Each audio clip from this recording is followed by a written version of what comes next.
Les amis, bonsoir à tous. J'espère que vous allez très très bien. Je suis très heureux de vous retrouver pour une nouvelle fois un débrief d'un match où on s'est régalé, où on a pris du plaisir. C'est la deuxième fois qu'on va débriefer l'OM cette saison et je pense que ça ne serait pas la dernière fois parce que c'est une saison particulière comme d'habitude avec l'OM. C'est une saison où on attendait l'OM en Champions League. On a vu comment ça s'est déroulé face au Panathinaikos. Et ce soir, on regrette le fait de ne pas voir cette équipe de l'OM en Champions League, mais aussi cette équipe de l'Ajax en Champions League. Mais au-delà de ça, si on peut juger par la performance des deux équipes, c'est un match de Coupe d'Europe, c'est un match de très très haut niveau. Et on a pris du plaisir. Tarwa Tarwa entre l'OM et l'Ajax d'Amsterdam. On va revenir sur le match, on va revenir sur les principales actions et ce qui se passe à l'OM parce que ce match en particulier est survenu dans une crise qui n'est pas, comme on le dit souvent, ce n'est pas la première. Une crise de départ d'entraîneur, une crise contre Pablo Longoria et une crise au sein même de la direction de Marseille. Donc ça, c'est les conditions avec lesquelles s'est joué ce match. Et donc, c'est un score plutôt positif pour les Marseillais. Donc, avant de commencer, n'oubliez pas de liker et de vous abonner au maximum à la chaîne. On va commencer par la première chose qui est quand même le match. Et sur le match, on a eu quand même une seule chose qui est intéressante à dire. C'est le début catastrophique et cataclysmique du match pour Marseille. Avec dès l'entame du jeu, cette erreur de la défense avec Chancel Mbemba qui a fait un match, on est obligé de le dire, un match très très compliqué où il se fait surprendre sur une erreur. Vraiment, c'était incompréhensible de le voir faire cette erreur face à Foyt, qui a quand même Forbes, qui a quand même fait un match lui de son côté d'un très très bon niveau. Et à vrai dire, cette erreur, elle vient à un moment où le match commence et on se dit, vu la difficulté que possède Marseille et vu ce qu'on avait raconté sur les choses extra-sportives, ça va être très très difficile. Forbes qui amène le ballon et qui va tout seul après cette erreur et qui ouvre la marque. Un but à zéro. C'est un joueur qui est dans les tops. Il sera dans les top Forbes. Et puis, quelques minutes après, un corner pour l'Ajax d'Amsterdam, tiré, remis sur, euh, sur le deuxième but. C'est Steven Bergwijn qui plante ce deuxième but. 2-0 à 20 minutes de jeu. Personnellement, on a vraiment eu peur que Marseille sombre et enchaîne un troisième but et tout. Mais derrière, il y a cette action superbe de Jonathan Klaus qui va entrer sur son pied droit et aller trouver la lucarne opposée pour déjà ramener le score à 2-1, qui est quand même, Jonathan Klaus, il fait un match une nouvelle fois d'un très très bon niveau et c'est l'un des hommes forts de cette équipe de Marseille. Et puis on a Amin Harit euh, qui, euh, qui va trouver sur une transition rapide Pierre-Emerick Aubameyang qui va fixer sur son pied droit et trouver cette petite faille du gardien et marquer ce deuxième but, cette égalisation. L'entame de la deuxième mi-temps, Marseille qui souffre et qui encaisse un troisième but sur un super mouvement sur le côté de Forbes. Et on aurait dû attendre justement les dernières minutes pour voir aussi un très bon mouvement des Marseillais avec Pierre-Emerick Aubameyang qui rentre sur son pied droit. Et là, on voit ce qu'a fait Marseille ce soir. Et on va en reparler dans quelques minutes. C'est cette capacité à attaquer en surnombre avec les latéraux qui montent. Et c'est l'une des rares fois où le latéral a pu accompagner l'action et permettre à Aubameyang de rentrer sur son vrai pied et de trouver justement cette frappe juste déviée, mais très, très bien frappée. Et t'as 1, 2, 3, 4, 5. Et il y a un autre joueur ici, c'est close. 6 joueurs, ça finit dans les 18 de l'Ajax. Marseille a quand même très bien joué le coup. Et à la fin de la première mi-temps, il y a eu 2, 3, 4, 5 situations qui se sont accumulées où Marseille aurait dû marquer. Ils auraient dû mener à la mi-temps 3-2. Tellement il y avait beaucoup de situations, tellement Marseille avait dominé et tellement il y avait de l'espace laissé par cette équipe de l'Ajax. Et quand on voit les statistiques, je sais pas si on va comprendre, mais les statistiques, les tirs, il y a 25 tirs à 13 pour Marseille. Et d'un autre côté, les tirs cadrés, tu as 5 tirs seulement cadrés pour l'Ajax. Quand il y a 13 tirs pour l'Ajax, dont 5 cadrés. Pour Marseille, il y a 12 tirs cadrés, dont 25 tirs. 25 tirs, 12 tirs cadrés. Ce qui te pousse à voir quand même le nombre de passes où Marseille a été battu par l'équipe de l'Ajax, mais avec 10 passes, c'est 400 passes. Les centres, les corners, les parades, les arrêts du gardien. Il y a 9 arrêts du gardien de l'Ajax contre 2 où c'était aussi important pour Paul Lopez. Donc Marseille a dominé du début jusqu'à la fin de ce match. Pas du début jusqu'à la fin de ce match, mais elle a dominé le match dans le jeu et en termes d'occasions créées et en termes d'utilisation de l'espace et de tiki-taka. On a pris un plaisir fou en première mi-temps à voir cette équipe de Marseille. Et en parallèle, ceux qui ont suivi le match un petit peu sur Canal+, on a senti un petit peu vu que l'entraîneur est parti. Il y a ce soir un nouvel entraîneur qui vient. Enfin, il n'y a pas un entraîneur qui vient, mais celui qui a commandé le match ce soir, c'est lui, Poncho. Et on dit que oui, ce soir, le Marseille a joué plus fluide, Marseille a bien joué. Non, par rapport aux autres matchs, je pense qu'on a débriefé et qu'on a vu le match face au Panathinaikos. Marseille a joué un super football face au Panathinaikos. Marseille a joué un très bon football, fluidité. Les latéraux, on se rappelle tous du match qu'a fait Renan Lodi, du match qu'a fait Klaus, du match qu'a fait NDI. Ce soir, le match que fait NDI, il est c'est énorme qu'un joueur comme ça, c'est une vraie pioche pour Marseille. Et t'as derrière le match que fait Harit, même s'il ne marque pas. Unai, dans le jeu, il est bon, mais enfin, dans le dernier tiers, il n'est pas bon. Donc, c'est pas l'entraîneur, c'est pas l'entraîneur, c'est pas un changement de système, c'est pas un changement de style. C'est ce que fait Marseille. Ça peut pas fonctionner. Et je vois des spécialistes du foot. Je vois des anciens joueurs. Je vois et qui te disent, ah, depuis le départ de Marcelino, on joue bien au foot. C'est pas normal. Ça peut pas exister. Parce qu'une équipe qui fait une préparation d'avant-saison, elle le fait avec un entraîneur. Elle le fait avec un staff. Elle le fait avec un objectif.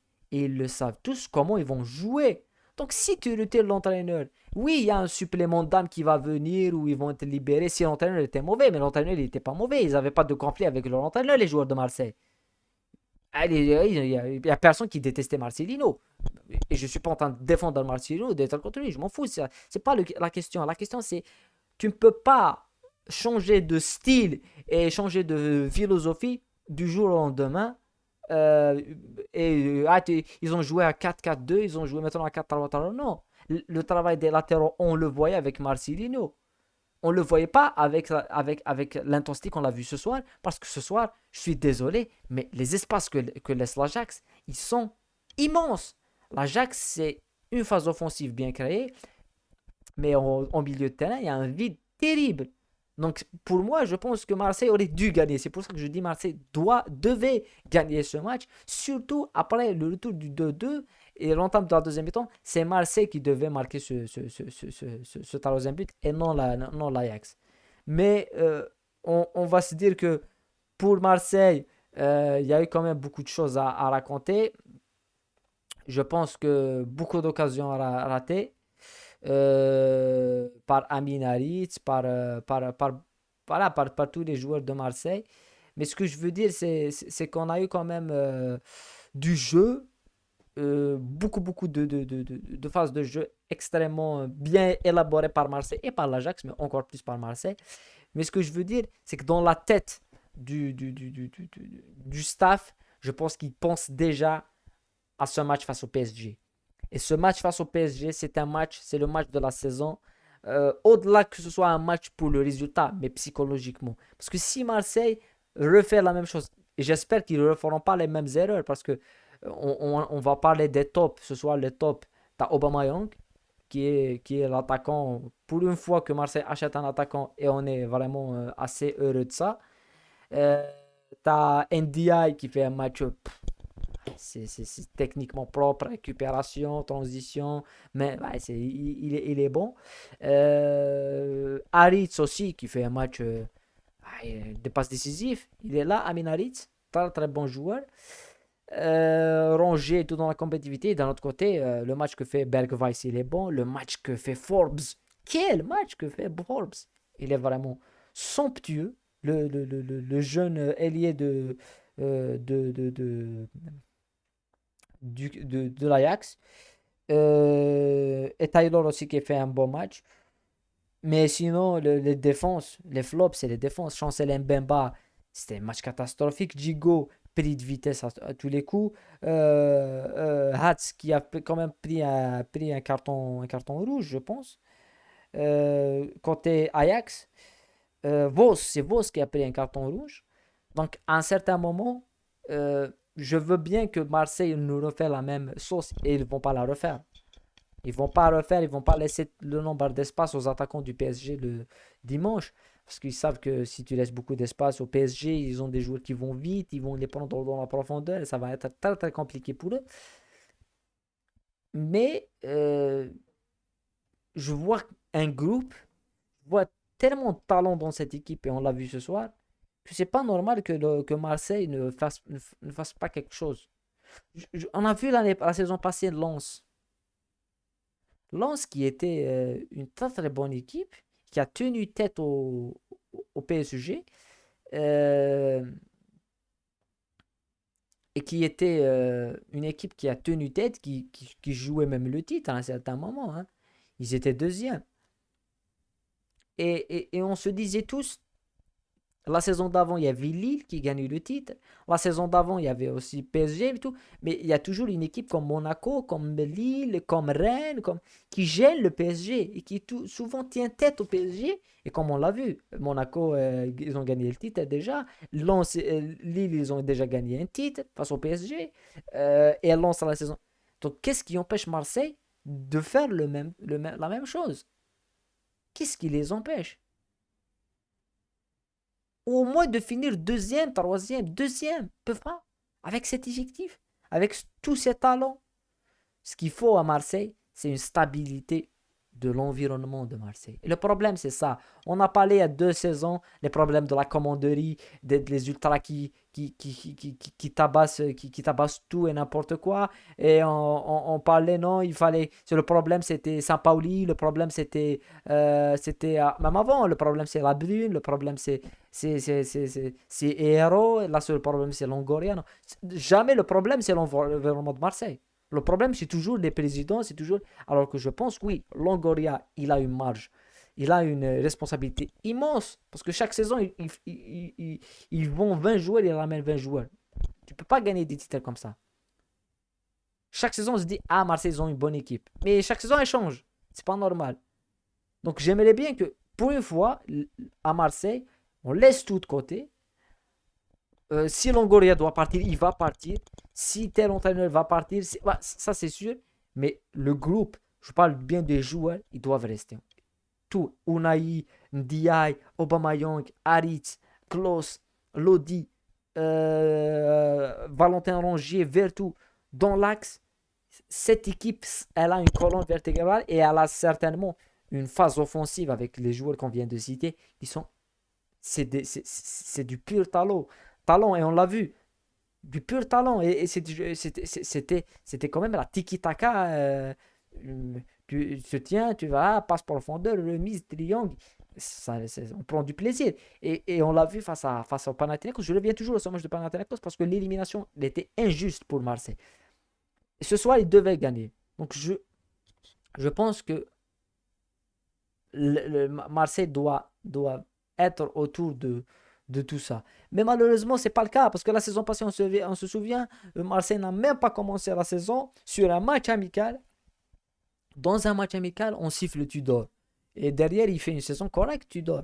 Avec tous les problèmes qu'il y a, que tu le siffles dès le départ, ça n'existe pas ça. On voit que ça. On parle souvent ici, et je vais dire ça, et on va terminer ce débrief parce qu'on va parler après, on va analyser, pronostiquer PSG Marseille et on va débriefer PSG Marseille. Donc on aura le temps de revenir sur tout ça. On dit souvent que le PSG c'est un club qui n'est pas ordinaire parce que chaque journée il y a une nouvelle polémique et maintenant on voit que PSG ça va, oui, il joue bien au football. On va attendre décembre, on va attendre février, il y aura des cassos, ne vous inquiétez pas. Mais ce que je veux dire, c'est que Marseille aussi, c'est une équipe où il y a vraiment n'importe quoi. Et pour une fois, Marseille doit chercher la stabilité. Et je suis désolé, même si Longoria c'est un génie dans le marketing et tout, avec Longoria, il n'y aura jamais de stabilité. Il va vendre ses 25 joueurs, il va recruter 25 autres joueurs. C'est comme ça que ça fonctionne, c'est du business. Et une équipe n'évolue jamais comme ça. Voilà. En tous les cas, on a pris du plaisir, on s'est régalé avec ce match. On aurait aimé la victoire du Marseille, mais finalement, c'est pas le cas. Maintenant, on aura une vidéo de retour pour parler des pronostics de la semaine. Et dans ces pronostics de la semaine, un PSG OM à suivre, bien évidemment. Et d'autres matchs, hein. Tottenham Arsenal, Chelsea qui joue face à Aston Villa, il y a l'Atlético Madrid et Real Madrid. On aura quand même des matchs à pronostiquer cette semaine dans le football européen. En tous les cas, je vous laisse le mot à vous, vos tops, vos flops, si vous avez suivi le match, et le match que vous voulez qu'on pronostique ou qu'on débriefe cette semaine. Voilà, on se retrouve dans d'autres vidéos. Prenez soin de vous, la paix sur vous.